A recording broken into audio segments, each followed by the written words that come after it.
Welcome to the C section of this CBSE sample paper for English language and literature.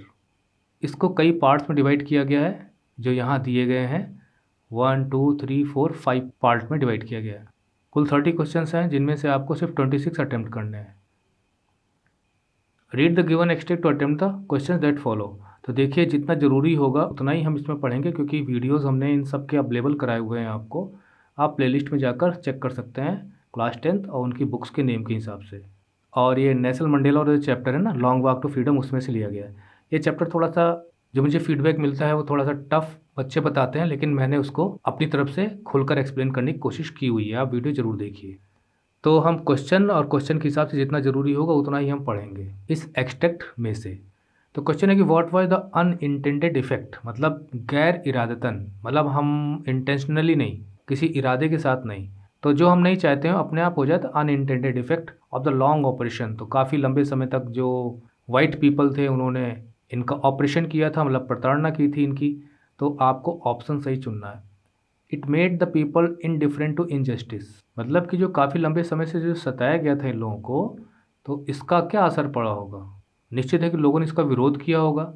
It made the people indifferent to injustice. Indifferent मतलब था उदासीन, होता है तो होने दो, भाई ऐसा तो नहीं था, लोगों ने विरोध किया था, तो ये तो नहीं हो सकता। It made the people reject operation. देखिए रिजेक्ट ऑपरेशन कोई एक्सेप्ट भी ऑपरेशन होता है क्या, तो ये तो बिल्कुल भी इसकी टोन ही सही नहीं है। It influence generation to fight against injustice. ये जो ऑपरेशन हुआ था जब ब्लैक पीपल का वाइट पीपल के द्वारा साउथ अफ्रीका में, तो इससे लोग उठ खड़े हुए, इंस्पायर्ड हुए कि हाँ हमें लड़ना है, अन्याय के खिलाफ हमें लड़ना है। तो ये तो मुझे सही लग रहा है फ़िलहाल, आगे भी पढ़ लेता हूँ। It made the people accept their operation. यहाँ पे रिजेक्ट हो गया और यहाँ पे एक्सेप्ट हो गया, मतलब भाई ये तो होना ही है, हम तो प्रताड़ित होंगे ही, हम एक्सेप्ट करते हैं। तो ये बिल्कुल ही रॉन्ग है। तो टोटली देखिए आपको इतना कुछ थोड़ा सा मीनिंग निकालने के बाद आपको करेक्ट आंसर मिल गया। तो this is the correct answer, क्योंकि देखिए इसमें लिखा गया है ना, कुछ नेताओं के नाम लिए गए हैं यहाँ पे। ओलिवर टैम्बोज हैं, वॉल्टर सिसुलस हैं, चीफ ल्यूटिलिस हैं, यूसुफ डाइडूज हैं, ब्रैम फिशर्स हैं, रॉबर्ट सोबुकस हैं। तो यहाँ लिखा गया है कि such extraordinary courage, wisdom and generosity, और फिर यहाँ कनेक्ट किया गया है कि requires such depth of oppression, मतलब जब इतना ज़्यादा ऑपरेशन होता है then we have this courage to fight against. यहाँ लिखा गया ना to create such heights of character, तब जाके इतने ऊंचे दर्जे के लोग जन्म लेते हैं। महात्मा गांधी को ले लीजिए, महात्मा गांधी को फ्रीडम स्ट्रगल नहीं बनाया ना, we were fighting against the oppression of the British people.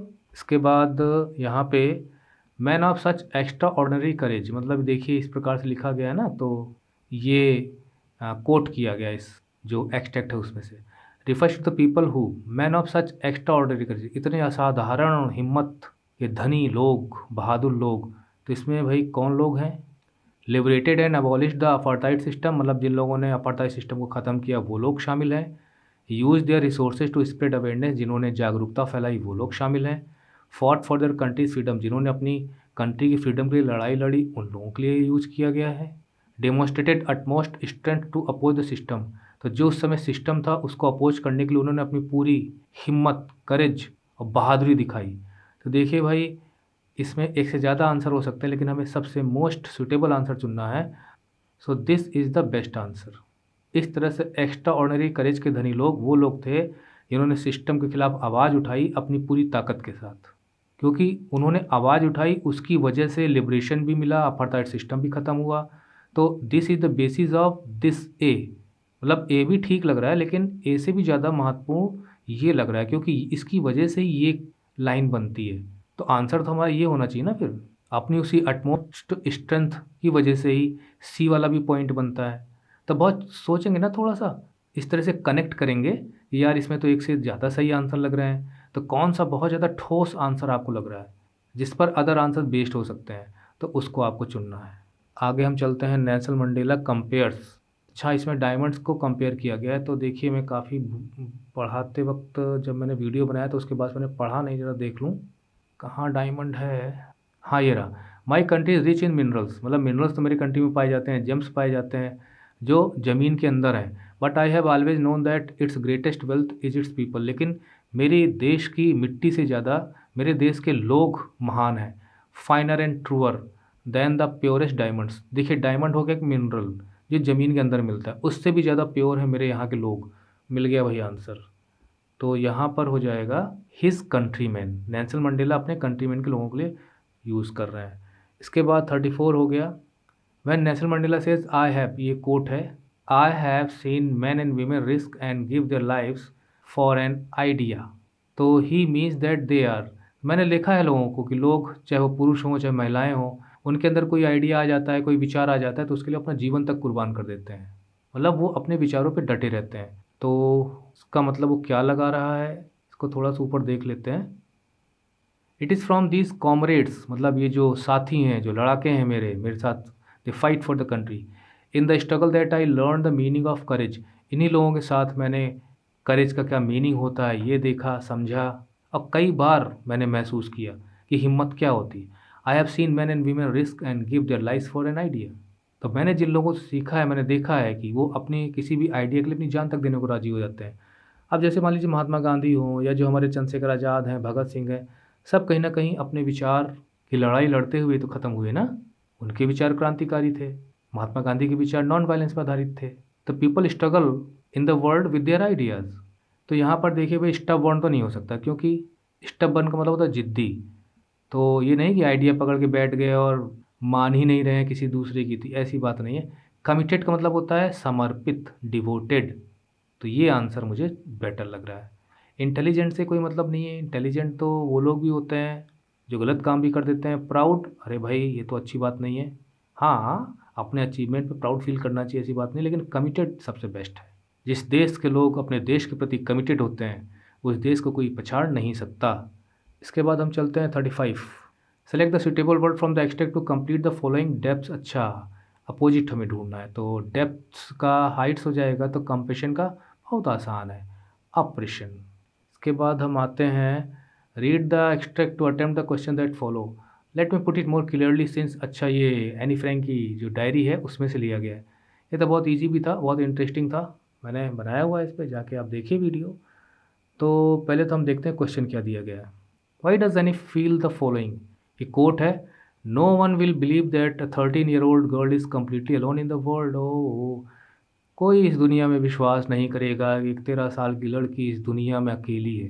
देखिए वो बच्ची थी उस वक्त इस तरह के विचार उसके मन में आ रहे थे। थोड़ा सा ड्रामाई अंदाज मतलब लग रहा है कि कोई इस दुनिया में नहीं समझेगा, एक 13 साल की लड़की इस दुनिया में अकेली है, इस तरह से। एनीवे, तो चूँकि चैप्टर आपने पढ़ा ही हुआ है, अगर ऐसी काम चल जाए तो बहुत अच्छा है, ज़रूरत पड़ेगी तो ऊपर देखेंगे। People new she had a family. लोग जानते थे कि उसकी फैमिली है, इस वजह से लोग नहीं समझेंगे कि वो अकेली है। मतलब उसका परिवार है तो अकेली कहाँ से होगी। लगता तो है, लेकिन हमें तो कॉन्टेक्स्ट में आंसर देना। People rejected the idea of loneliness. ये तो नहीं है, मतलब ये सही है।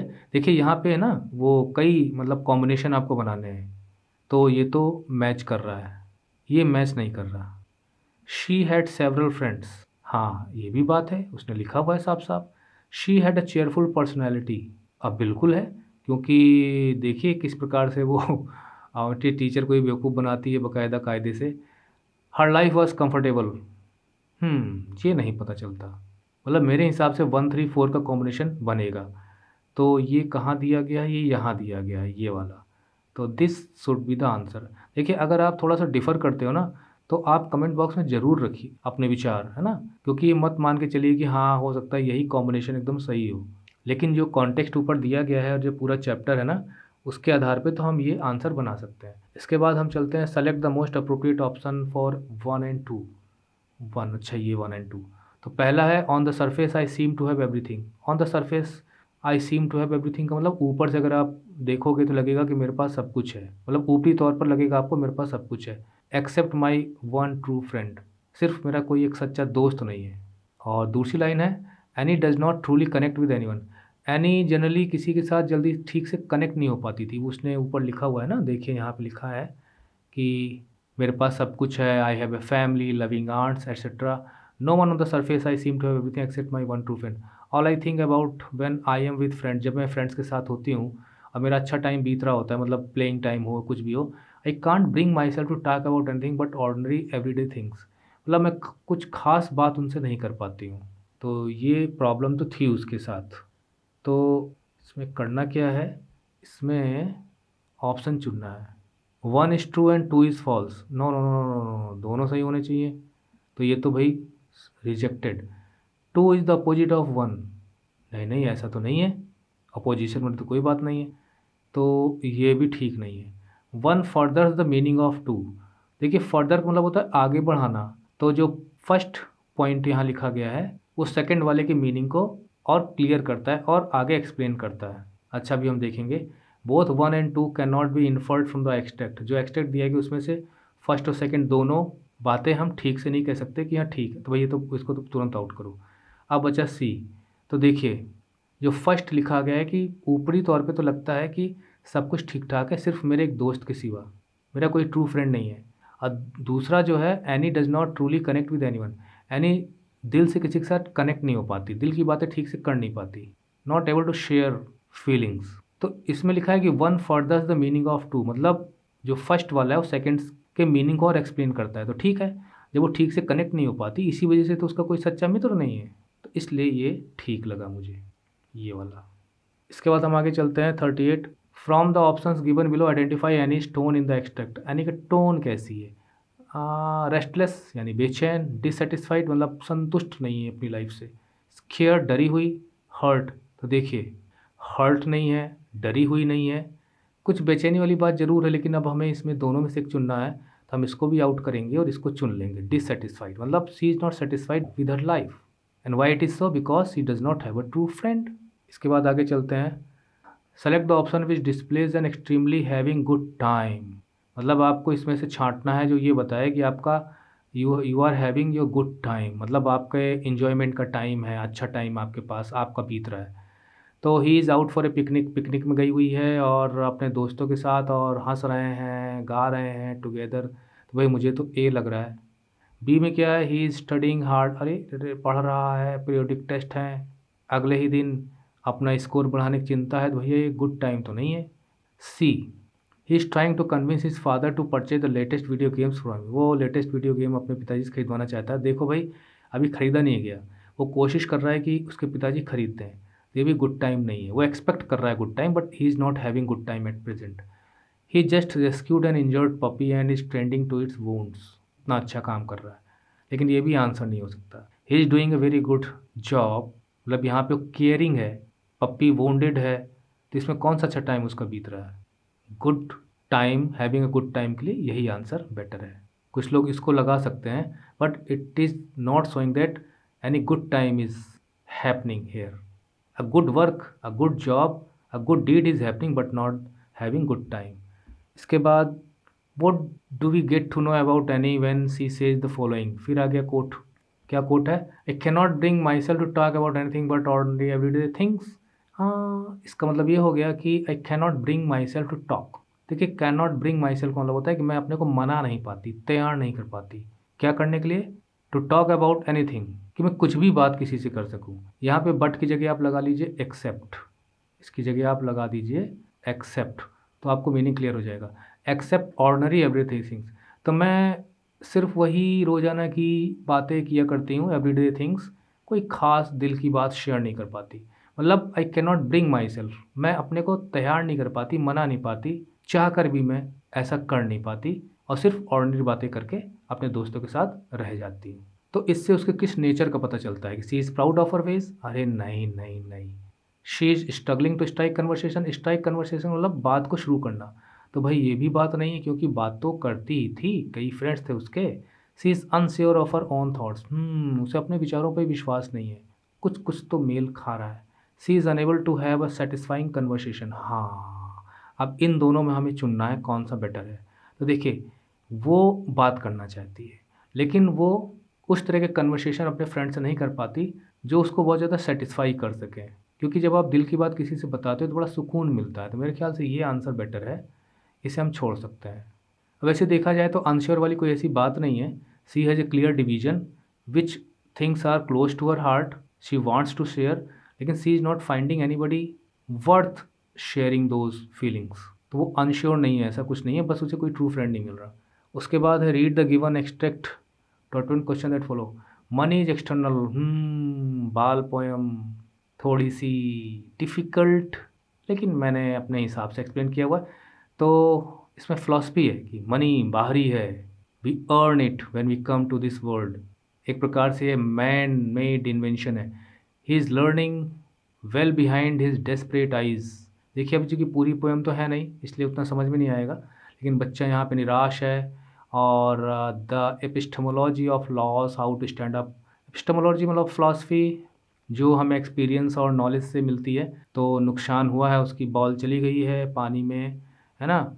और हाउ टू स्टैंड अप, किस प्रकार से इस अपने लॉस के समय में जब हमारा कोई नुकसान हो चुका हो, कोई खो गया हो या किसी की डेथ हो चुकी हो, तो कैसे उस स्थिति का मुकाबला करना है, कैसे अपने आप को बना के रखना है। Knowing what every man must one day know. और कोई भी अछूता नहीं है, हर व्यक्ति के साथ ऐसा होता है कि ही और she loses someone something in his और हर लाइफ, ऐसा होता है। And most know many days how to stand up. अब मैंने देखिए आप जाके पोएम को पढ़िए, तो मैंने डिफरेंट कनोटेशंस में मीनिंग्स इसके निकाले हुए हैं। तो कई लोगों को तो काफ़ी समय लग जाता है अपने इस लॉस से उभरने में। तो देखते हैं क्या लिखा है। The poet says money is external. अभी कोट ली गई है उसमें से, money is external. What does it mean in this extract. इस एक्सट्रैक्ट में इसका क्या मीनिंग है देखिए। Money helps us purchase materials that make life worth living. हाँ बिल्कुल ठीक है। दूसरा, money promotes materialism and hunger for power among youngsters. बिल्कुल मनी ये भी करती है, लेकिन हमें इस एक्सट्रैक्ट में आंसर देना है। Money only impacts a person external environment. Money सिर्फ उसके बाहरी वातावरण को प्रभावित करती है। यानी कि एक्सटर्नल जो उसके बिहेवियर, उसका जो ट्रीटमेंट होता है लोगों के साथ। Money buys materialistic things and can be earned again when lost. अब पहला में छोड़ना पड़ेगा और इसे पिकअप करना पड़ेगा। ठीक है, ये आंसर मैच कर रहा है कि मनी मटेरियलिस्टिक थिंग्स को खरीद सकती है, मतलब जो फिजिकल थिंग्स हैं, ऐशो आराम की चीज़ें खरीद सकती है। और एक बार खो जाए तो हम मनी को दोबारा अर्न कर सकते हैं। जैसे ना बॉल है, तो वो खो गई तो हम दूसरी खरीद लेंगे। लेकिन if a life is lost, a moment is lost, it never comes back. तो वो यहाँ पर आंसर बेटर है। इसके बाद है, what does the boy learn by losing the ball. मुझे भाई बहुत ही अच्छे अच्छे ये क्वेश्चंस भी लग रहे हैं और ये ऑप्शंस भी लग रहे हैं। What does the boy learn by losing the ball. Ball को खोने के बाद लड़का क्या सीखता है अकॉर्डिंग टू द एक्सट्रैक्ट। तो loss is the unveil truth of life. तो पूरी पोएम आपने पढ़ी होगी तो आपने देखा होगा कि हाँ, अगर कोई चीज़ हमसे खो जाती है तो ये मेरे साथ ही नहीं है, ये सबके साथ होता है और एक जीवन का सत्य है। यहाँ ऑप्शंस बनाने हैं हमको, तो भाई मैं तो इसको एक रेड सिग्नल दे रहा हूँ, मतलब करेक्ट कर रहा हूँ। Material objects can be replaced. जो मटेरियल ऑब्जेक्ट्स उन्हें रिप्लेस किया जा सकता है, बिल्कुल है। हमने उसे खरीदा था, हम दोबारा खरीद लेंगे। अगर पैसा है तो money buys happiness. No no no no, money से हैप्पीनेस नहीं खरीदी जा सकती। इसको क्रॉस करो। Losses in life can be prevented with care. यानी अगर हम ठीक से देखभाल करें तो नुकसान से बच सकते हैं। अरे इतना करने के बावजूद भी नुकसान हो जाता है। Life continues despite losses. ये बहुत ही पावरफुल लाइन है कि कोई हमारे जीवन से चला भी जाता है, हमारा नुकसान भी हो जाता है, चाहे हमारा वो लविंग ईवन क्यों ना हो, उसके बावजूद भी जीवन चलता रहता है। सो must go on, this is the answer. मतलब ये भी सही है, मतलब फर्स्ट सेकंड एंड फिफ्थ। तो देखिए भाई इसमें है कोई, कभी कभी क्या होगा कि आप आंसर चुनेंगे और इसमें मेल नहीं खाएगा तो समझ लीजिए ये कहीं ना कहीं कुछ गड़बड़ है। तो फर्स्ट सेकंड फिफ्थ, ये तो यही वाला है, दिस इज़ द आंसर। चलिए आगे चलते हैं 43। The boy learning how to stand up. मतलब नुकसान से कैसे उबरा जाए और स्थिति को फेस करते हुए हम कैसे रिकवर करें, अपनी ओरिजिनल पोजीशन को कैसे रिकवर करें, जैसे पहले जीवन चल रहा था वैसे ही चलता रहे। तो आप देखते हैं ना, किसी के परिवार में किसी की डेथ हो जाती है तो कुछ दिन का शोक ज़रूर मनाया जाता है, लेकिन उसके बाद फिर उस रोज़मर्रा की जो ज़िंदगी है वो फिर से रिस्टोर हो जाती है। जैसे मान लीजिए, या छोड़िए, this means that he is learning to be. तो हाउ टू स्टैंड अप, यानी वो कैसे उभरे इस समय से जो किसी के नुकसान, किसी की जाने की वजह से हुआ है, वो दुखी है, इस दुख से कैसे उभरे, कैसे फिर से अपनी लाइफ को शुरुआत करे। This means that he is learning to be. तो वो सीख रहा है कि मैं इस तरह से हूँ in the face of difficulties, मुसीबत के समय में। देखिए यहाँ पे जो पोएम है ना, पूरी पोएम एक प्रकार से एक्सपीरियंस है जो हमें, मतलब वो लड़का जीवन में एक्सपीरियंस ले रहा है। तो हमें किसी के लॉस के साथ अपना भी लॉस नहीं कर देना है, मतलब if he she dies then I will also die. तो यहाँ पे क्वालिटीज़ हैं, पेशेंट यानी हमें धैर्य बना के रखना है, भाई वो तो चाहिए ही चाहिए। रिजिलिएंट हो, वेरी वेरी गुड, बहुत ही अच्छा वर्ड है। डिफेंसिव यानी रक्षात्मक होना है, यानी पीछे हटना है, आपको अटैक नहीं करना, ऐसी कोई बात ही नहीं है। जजमेंटल मतलब आप डिसीजन दीजिए, डिसीजन लीजिए, बहुत ज़्यादा जजमेंटल होने की भी ज़रूरत नहीं है। आदमी इमोशनल तो हो सकता है, सेंटिमेंटल हो सकता है, लेकिन हमें रिकवर करना है। इसमें सिर्फ एक ही वर्ड ऐसा है जो ये बताता है कि लाइफ थी, फिर उसका लॉस हो गया, या मतलब कोई भी ऐसी चीज़ थी जो अब दोबारा आपको नहीं मिल पाएगी, और उसके बाद फिर आपको फिर से इस स्थिति में पहुंचना है, दोबारा आपको अपनी पुरानी लाइफ में पहुंचना है। ठीक उसी प्रकार से जैसे एक स्प्रिंग होती है, आप उसे दबाओ तो उसका साइज़ कम हो जाता है, छोड़ो तो फिर से वो अपनी साइज़ में आ जाती है। आप गद्दों पे लेटते हैं, कुशन, है ना? आप जब लेटते हैं तो दबता है, लेकिन जब आप उसे छोड़ देते हैं तो वो अपनी पोजीशन को रिगेन करने की कोशिश करती है। वही क्वालिटी है रिजिलिएंट, मतलब मुसीबत के समय में उसको फेस करते हुए अपनी दोबारा ओरिजिनल पोजीशन को रिकवर करना, दृढ़ता से सामना करते हुए। ये क्वालिटी सब में होनी चाहिए, आप में भी होनी चाहिए। सो B resilient in your life. है मुसीबत तो हम इसको पार करेंगे, इस तरह से। Which option list who is speaking these lines? कौन इन लाइन्स को बोल रहा है? तो मुझे तो भाई पोएम अभी ठीक से याद नहीं है, लेकिन मुझे लगता है कि यहाँ पर ये ज़्यादा बेटर आंसर है, क्योंकि पोएम में वो जो बच्चा जिस तरह से बिहेव कर रहा होता है तो उसे कोई देख रहा होता है, वो ये सारी पोएम में कन्वर्ट करता है अपने एक्सपीरियंस को, कि वो लड़के को देखता है तो क्या महसूस करता है कि जब बॉल चली जाती है तो लड़का कुछ देर के लिए रुक जाता है, उसे जाता हुआ देखता रहता है। और थोड़ा ये पोएम सेंटिमेंटल भी, यू गो एंड वॉच। मैंने तो जब मैं इसको एक्सप्लेन कर रहा था तो खुद ही फील कर रहा था। The boys parent, no no no. The ball salesman, अरे कहाँ से आ गया ये। A friend, no. This is the answer. उसका 45 है। According to the poet, from whom do we mostly learn about loss? तो वास्तव में लॉस के बारे में हम किससे सीखते हैं? चलिए ऑप्शन देखते हैं। पहले एल्डर्स, बड़ों से सीखते हैं, मतलब बड़े हमको बताते हैं लॉस के बारे में। Experiences, books, teachers. Teachers, books, elders, इनको करो क्रॉस और इसको करो आप करेक्ट, क्योंकि हम अपने अनुभव से टाइम के साथ जो हमारे साथ इंसिडेंट्स होते हैं, उन इंसिडेंट से हम जो लॉस है उसका एक्सपीरियंस हमें होता है। बताने से थोड़ी आप फील कर पाओगे, जब आप खोगे चीज़ को देन यू विल फील। उसके बाद read the given extract to attempt the questions that follow. I followed casually hello again, ये तो मुझे याद आ गया इसको पढ़ते ही।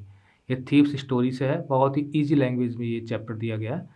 मुझे कहानी पूरी तरह याद है, इसलिए मैं थोड़ा सा सीधे आगे चलता हूँ। Even though Hari Singh followed Anil casually, Anil बस कैजुअली, ऐसे ही सारा मीनिंग मैंने आपको बताया हुआ है जब चैप्टर एक्सप्लेन किया था। इट वॉज ए एन, तो जब वो अनिल को फॉलो करने लगता है तो ये एक्शन कैसा था? केयरलेस एक्शन था, स्टेज मूव था, अनयूजुअल डिसीजन था, बोल्ड स्टेप था? भैया बोल्ड स्टेप का तो कोई सवाल ही नहीं उठता। अनयूजुअल डिसीजन था ही नहीं, क्योंकि वो नाटकबाज तो था ही। केयरलेस एक्शन नहीं था, सोची समझी चाल थी। तो सोची समझी चाल का मतलब जो नाटक कर कर आप आगे बढ़ रहे हो, this is called staged move, well planned. तो दिस इज द आंसर। वो अनिल को बेवकूफ़ बनाने की पूरी चालाकी कर रहा था। इसके बाद from the following option identify Hari sings intention behind the appealing smile, है ना, बहुत ही अट्रैक्टिव स्माइल। तो उसकी स्माइल रियल कहाँ थी?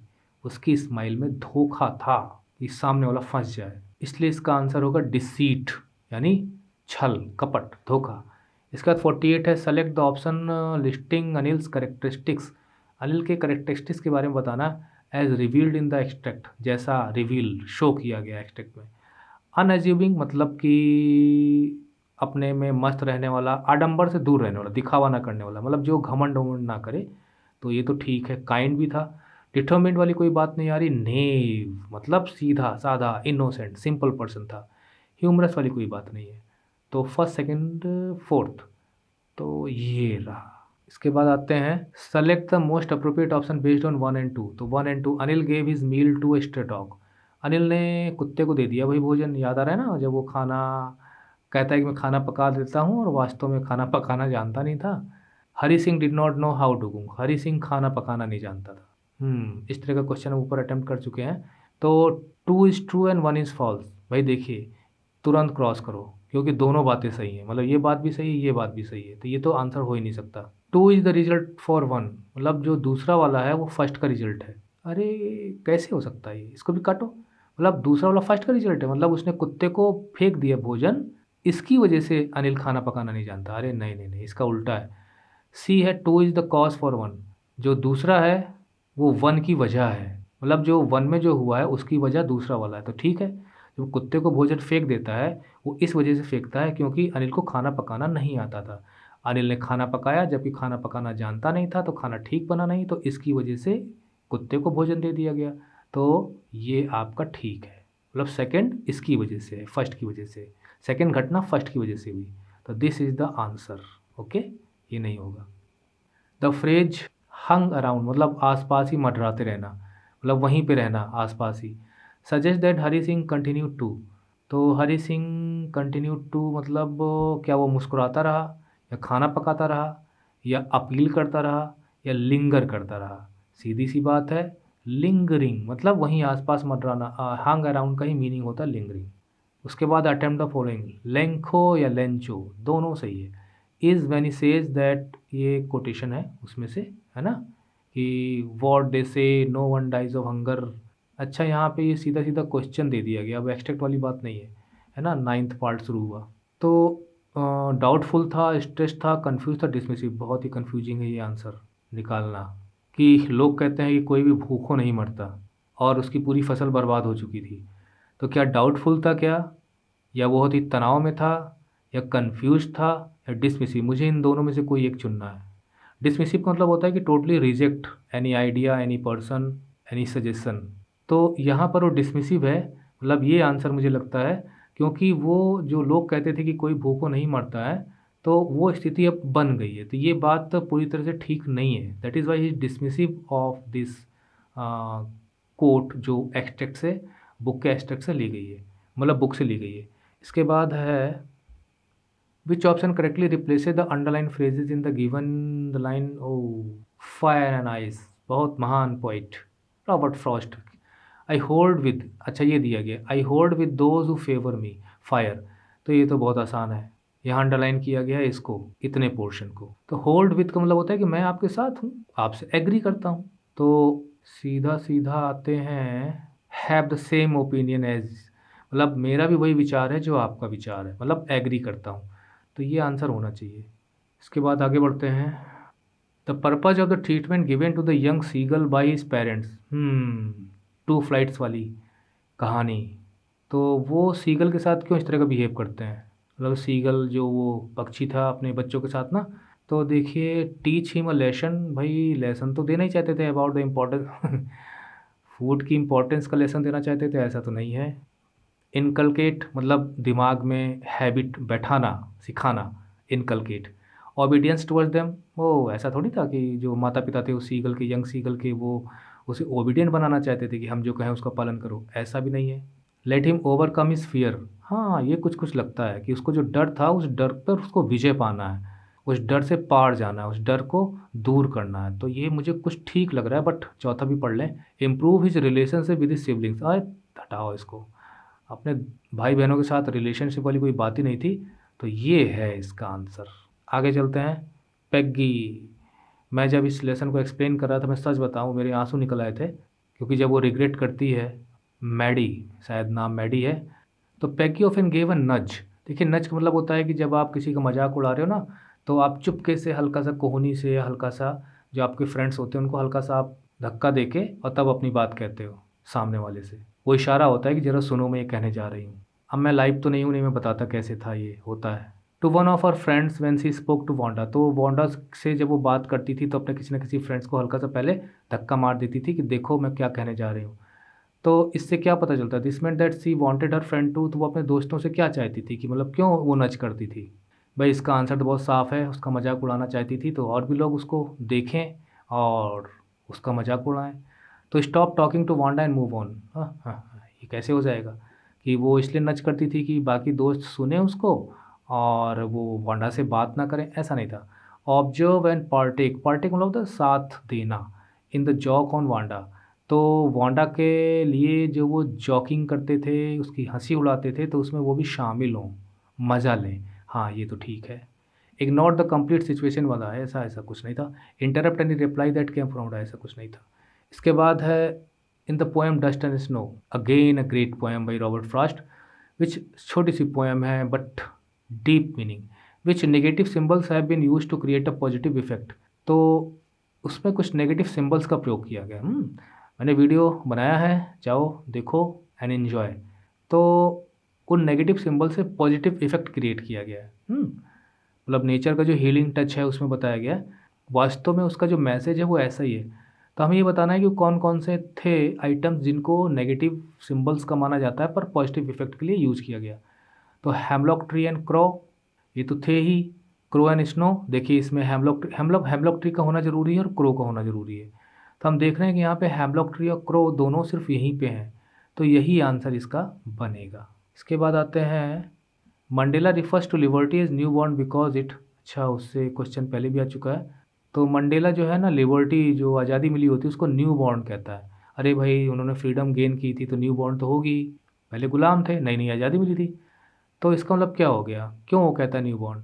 Was dependent on others for growth and guidance, क्या जो हमारी जो फ्रीडम थी उनकी वो दूसरों के गाइडेंस और दूसरों पे आधारित थी? अरे ऐसा नहीं था। Had recently been attend with lots of struggle, क्योंकि वो लिबर्टी उन्हें काफ़ी स्ट्रगल के बाद हाल ही में मिली थी। ये तो ठीक लग रहा है, लेकिन अभी मैं दोनों और पढ़ लूँ।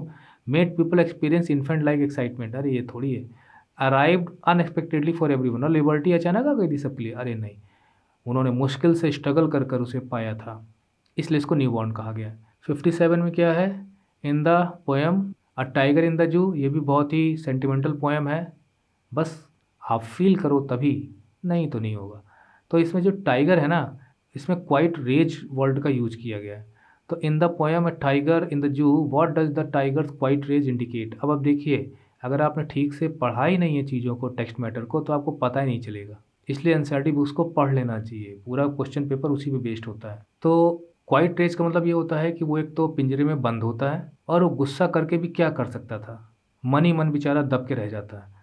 तो वही है, it indicate that tigers anger is, उसका जो क्रोध है वो फॉरगटन नहीं है, प्रोवोक्ड नहीं है, सप्रेस्ड है, मतलब दबा हुआ है अंदर, उसी पिंजरे में घूमता रहता है, मन ही मन क्रोधित होता रहता है, लेकिन करे क्या बेचारा।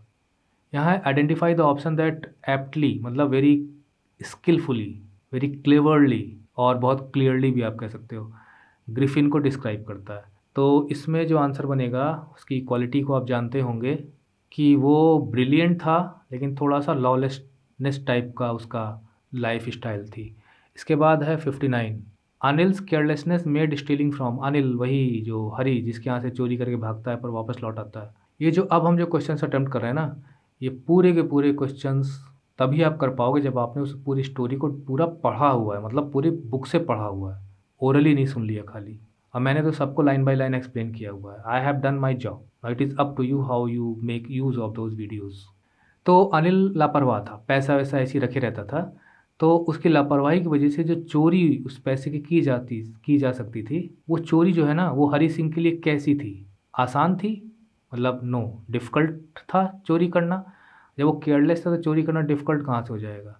सिस्टमेटिक, ओ उसकी करने की जरूरत ही नहीं थी। प्रिडिक्टेबल, मतलब चोरी हम कर ही लेंगे, ऐसा कुछ उसमें दिया नहीं गया।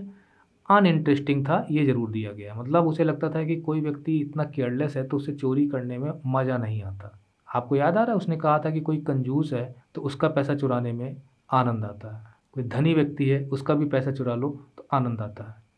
मतलब जो पैसा बचाना चाह रहा हो उससे आप निकाल लो तो आनंद आता है।